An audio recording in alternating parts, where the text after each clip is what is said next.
You are listening to the Critical Mass Radio Show, Orange County's business talk show, focused on exploring topics of interest to CEOs who are leading middle market companies.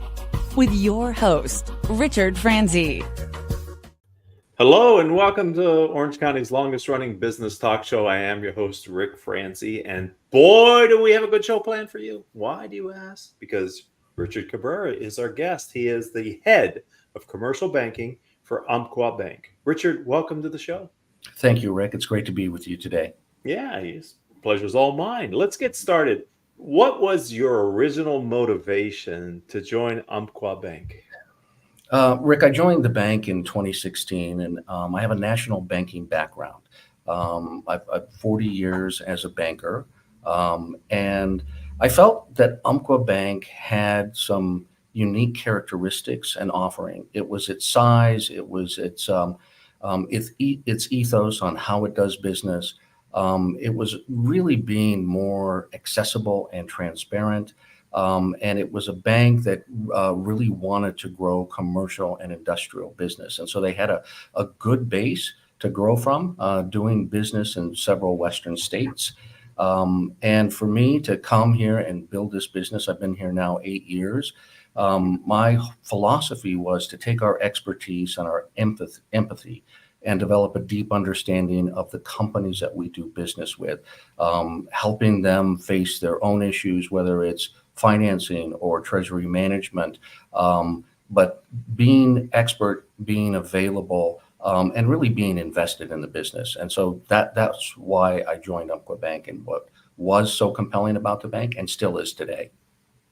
So I work with lower middle market companies here in Orange County, and I've been doing it for 17 years, Richard. And I always said you should have a relationship with a banker, not a bank, because that's the key to having a successful long-term partnership. And I think it really became obvious during the early days of COVID. Mm-hmm. When PPP was this, what is it again? How do you qualify for it? How do you, it just the support that some of my clients were given by their banker was unbelievably different than what the bank was giving them for those who didn't have a direct relationship with an individual. So I'm a big fan for hearing what you said about how your view on what the role of a banker and a bank. But let's talk about Umpqua. Give us a little more meat on the bone about what it is that makes Umpqua different, maybe, or who would be the right kind of client that would maximize the value in working with your bank. Okay, happy to talk about that, Rick, but I do want to pick up on the point that you made on PPP and the pandemic, because that was a shining moment for our organization. When the big banks could not figure out how to do it, we mobilized very quickly and we took care of our customers. And in fact, we took care of other banks' customers as a result of that. And that's part of our organization. It's about being small, nimble, being able to execute very quickly. Umpqua Bank is a subsidiary of Columbia Banking System. We're one of the top 30 publicly traded banks, and we are based in the Western U.S. with over $52 billion in assets. We are the third largest publicly traded bank in the West. I had talked about our ability to understand a customer's industry, its business models, issues that affect them. So we focus on customers and value a strong and strategic banking relationship, not just transactional. So in other words, it's a partnership approach. They look to us for strategic guidance, expert counsel, and customized solution for their business. We help businesses of all size. We're active in SBA lending to complex syndications, international banking, sophisticated treasury management, deep industry knowledge in several industry verticals, and wealth management. And you're the head of commercial banking. So I am, yes. Put a finer point on what that means. Well, that means I direct the efforts across the 8 states that our bank does business in. And so every market has a regional flavor to it. You know, for example, we're here in Orange County. I'm based in Orange County, but the head of a commercial bank that operates in 8 states. So my focus, I grew up in banking in Orange County in the mid 80s, and I've seen this economy develop, and it's very powerful and compelling. but there are other markets that take a similar path to growth. And so I direct the efforts of our teams that are on the ground there in helping acquire business and maintain the business that we have. So would lower middle market companies fall under your purview? They would. They would. So we'll define a lower middle market company starting about $5 million in revenue. Right. That goes all the way up to $1 billion plus in revenue. Yeah, that middle market's a big section of the market, isn't it? Yes, The it middle is. market. There's a lot of opportunity in that space. Yeah. So Orange County is well, I'm biased. I've lived here since 1988, so I have an affection for Orange County. We only interview Orange County entrepreneurs and executives such as yourself, Richard. It's a very diverse business environment. It's not too top heavy with large companies who dominate the market. It's very entrepreneurial, and a lot of middle market companies aren't there here in Southern California and Orange County in particular. Oh, yeah. Well, Rick, I started my banking career here in 1985. Ah, And so I've been here a long time. And I've seen the local economy develop and how it's grown and how it's changed. There's a lot more international flavor that's in the economy locally right. than used to be. It was an economy that was really kind of real estate centric and growth. As you recall, going back to the late 80s, early 90s, maybe all the way up to the early 2000s. So traditionally, when I got into banking at that time frame, there were a lot of manufacturers and distributors, transportation companies that were here. And the business has migrated and it's moved more toward healthcare and technology. And education has been a big part of the economy. And I mentioned international. There are trading companies that are domiciled here that do business in all parts of the globe. I've heard us described as being a part of the Pacific Rim, because if you think about it, we're on the other shore where the ocean touches from, the Pacific and Asia business unit. So it's a great position. I was worried when the aerospace and defense contractors started to relocate out of Orange County because it was such a big part of our base. And I'm really impressed with how Orange County has regenerated itself in the markets in the areas, like you said, as well as I think a leadership position in EV and battery technology as well. So kind of the next generation. And those are good jobs in good companies that are growing. So big fan of the Orange County business community. Let's talk about experience and a piece of business advice that you might have been given, Richard, that's been helpful for you that you could pay it forward with my audience today. Do you have something? Well, Rick, I had been thinking about this point, and over the years, I've gotten a lot of advice. I think the best for me, and I'll personalize it, is really to be yourself, to be comfortable with yourself, to understand who you are. There's only one of you. And so don't try to be somebody else. Understand yourself, what you're good at, your strengths and your weaknesses, and to really be authentic in your dealings. So that was advice that was given to me many years ago, and it is a credo that I try to live by every day. I think that's empowering too, because part of what you're doing in your younger years is you're trying to find role models to learn from, which I think is a great way to learn. But what you don't want to try to do is become a imitation of a role model. You need to be authentic to yourself, because clients, is it your experience? It's mine, Richard, that people pick up on people who aren't being genuine to their own self. And leaders, if you're not who you are, your employees either get confused or they figure out who you really are, regardless of how you think you're presenting yourself to your team. Absolutely. Absolutely. Well said. So glad to have you with your experience on our show.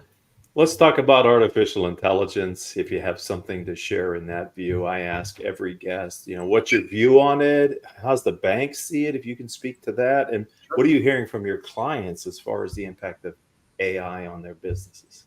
Well, we do an annual survey. It's a national survey. This is the 6th year that we've completed the survey. It's called a Business Barometer. This year in particular, there was a subsection on artificial intelligence.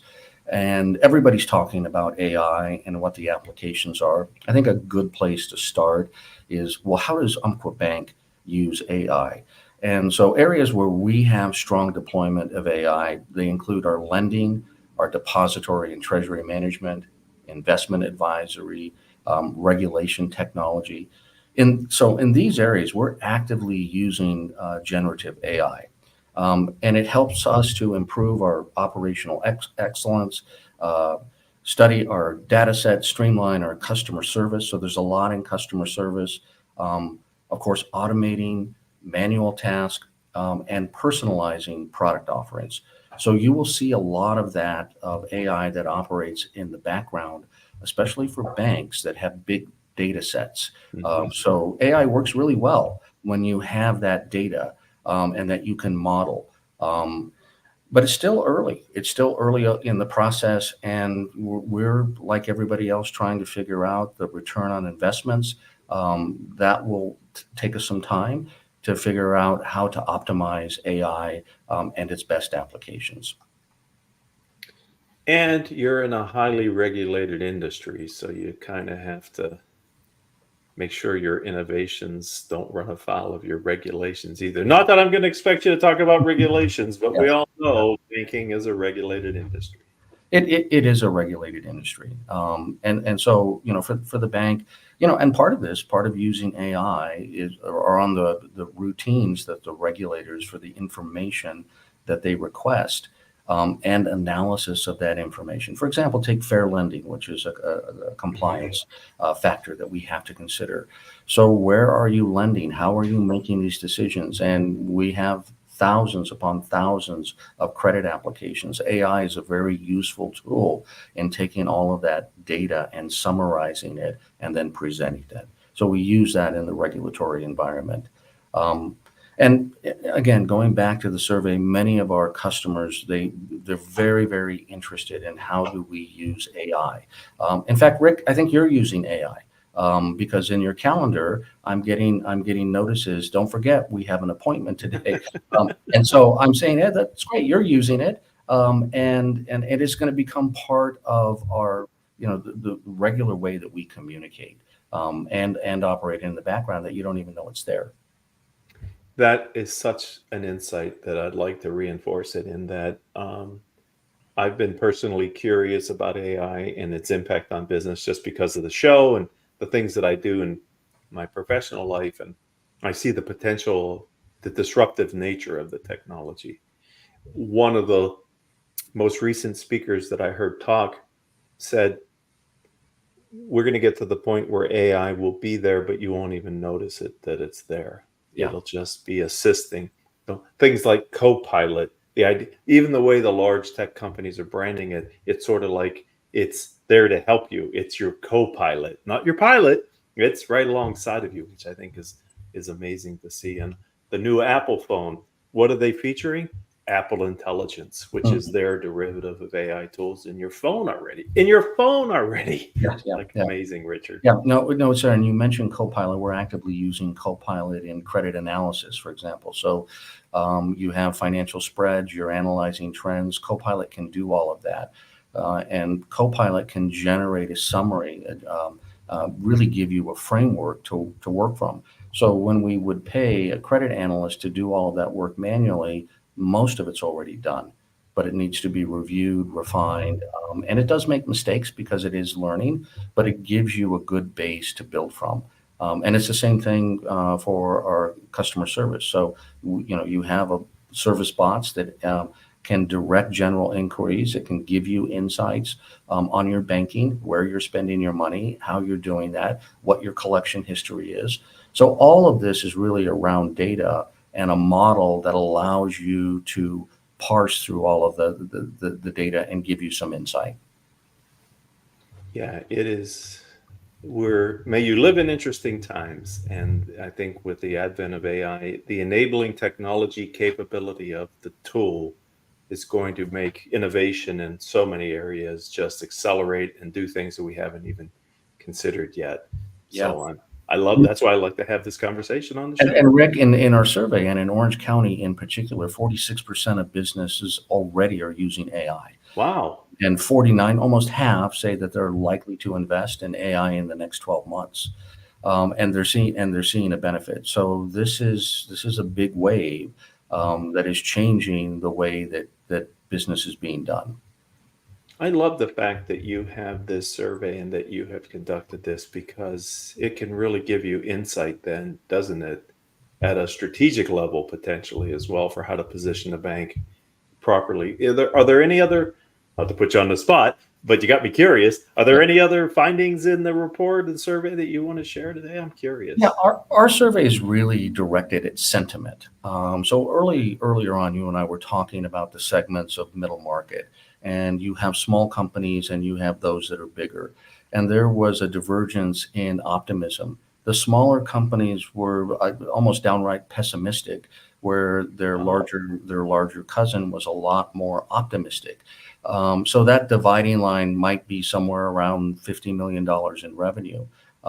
Maybe it might be a little bit south of that, but there was a stark finding that small business has had it rough for the last couple of years, and you can think of high interest cost, high cost of labor, supply chain disruptions, really affecting smaller companies. Really, because they don't have the resources. They don't have resources available that bigger companies have had. And so optimism was affected by smaller companies being pessimistic, larger companies being more optimistic. And there was a wide disparity. I've not heard that before. See, you learn things new here on Critical Mass Business Talk Show and Podcast. So that's really interesting. And all the things that you said, I can't disagree with any of those. My experience is smaller companies don't have the degrees of freedom that some of their bigger competitors have. And the owner is much closer to the business by virtue of a $3 or $5 million. They're much more real-time feedback they're getting from their business, from their market. And I'm just wondering, who's right, Richard? Are the smaller people that are more pessimistic, or are the larger companies who has the right view of the future? Yeah, obviously our hope is that that things change for the better for small business. We need small business. Small businesses grow into bigger enterprise, and they employ people. And the more people they employ, they enrich the communities of where those people live. So they're an important part of the ecosystem. And being entrepreneurial and having the ability to create and to invent, it all really starts with small business. So we have to find a way to incentivize people to start businesses. Preferential, those incentives could be tax related or they could be grants, but whatever takes place, small business is really important. My hope is that with interest rates coming down, that frees up more capital, that lending occurs, especially at that small business segment level, to keep these businesses afloat, and so that they invest in employees, they invest in capital equipment, and they continue to grow. Yeah, because growth costs money. It does. Depending on your business model, it costs money. And things like a good line of credit or well-structured loans to help the business owner keep the cash flow. Because at the end of the day, I'm talking to a banker, better than I do. It's all about the cash flow, for the business. You got to be able to pay your bills, and cash is king in many ways. So being able and Rick, we're coming down to our time limit here, but I wanted to tell you that the sentiment in Orange County is very bullish. Okay. Very positive. And so that makes me feel really great. Yeah, me too. I hope the sentiment is such an important part of business. That's going all the way back to an earlier conversation. I saw an emotional shift in my community as they began to figure out how to capitalize or qualify, is a better word, for the PPP loans. The worry and the fear, the outright fear in what was going to happen to their business seemed to dissipate a bit when they figured out how to get qualified for a PPP loan. And that sentiment, I think, carried us through the dark times of many aspects of what was COVID. So Yeah. Well, I mean, part of what we do too, yes, we provide a service and a product, but we also provide advice and counsel and encouragement. So having a great relationship with your banker is far more important in that realm than it is on a transactional basis. And that's what I think we do very well. yeah, I agree. Every business needs a strong relationship with their banker, regardless of their size. But it's critical for the lower middle market, especially the ones that are focused on growth, because they're going to need access to money that the business may not generate enough to get them to the level of growth. All right, what's the future? Talk to me. You're the head of commercial banking. You've got to have a vision, Richard. What is it?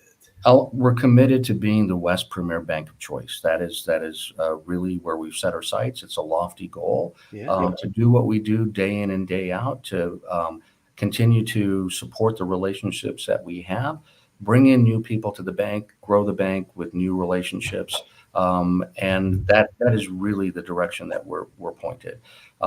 California, so we're a Pacific Northwest bank, but we have a tremendous business in California.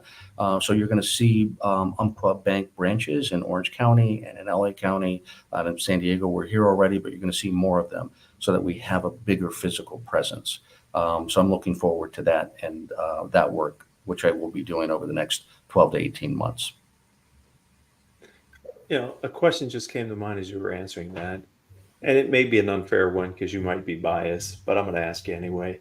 Is banking a good career for college grads, people that are maybe looking for a career that haven't found that yet in their pursuit? Well, I am biased, and I often say banking found me. I didn't find it, but I didn't realize the gem that lied within banking. So if you love business, if you have a creative mind, one that is curious on how business is done, how entrepreneurs and inventors take their ideas, their invention, they take it to market, they support it, they finance it, they grow their business. This is a great career. Banking is all about business. And for me, it has satisfied my curiosity. And I'm still, after 40 years in this business, I'm still learning. And learning is the key really to, I believe, longevity and success and happiness. And so this is a great career if you're business minded. I'm glad to hear you say that because I think I agree. I think it is a way to really understand business. Hey, finance, accounting is the language of business. Marketing, all that, it's important, but you need to understand your numbers because at the end of the day, that's really the business model is the business that generates the value for the clients, etc. So Yeah. being able to see them at a deep Let me level. just add on to one more thing. It is incredibly gratifying to start with a company when they're small, meet them at a crucial moment in their development and be there to help them and see them succeed. And see that company succeed, see their children succeed, see their grandchildren succeed over a longer period of time, and knowing that you had a hand in their success. Nothing more gratifying than that. What a great way to wrap up the interview. Thank you, Richard. I appreciate it. If someone would like to connect with you, maybe on LinkedIn, and learn more about the bank, how do they do that? I am on LinkedIn. You can search for Richard Cabrera, commercial banking at Umpqua, and you will find me. And if someone wants to find Umpqua, we have a site there too. Just type in Umpqua and we will show up. well, thank you very much for your time. I know you're a busy person with all those states and all that responsibility, but you gave us time here on the radio show today. We really appreciate it. Thank you. My pleasure, Rick. Thanks for having me. You're welcome. And thank you to the audience. You're a part of Orange County's longest running business talk show and podcast. Richard's show now joins our catalog of over 1,500 episodes that we've done over the years. If you happen to be an Orange County-based entrepreneur or you lead an Orange County-based nonprofit and you would like to share your story with our audience, it's really easy. Reach out to me on LinkedIn. I'm Rick, R-I-C, Franzi, F-R-A-N-Z-I. And just say so in a connection request. You have an interest in being a guest. If we're already connected on LinkedIn, then just send me a message or an email. Tell me that you have an interest. And between Haley, our producer, and myself will get you ready to be a future guest on the program. Until we all have a chance to be together again, I hope all of your business decisions will move your companies in a positive direction.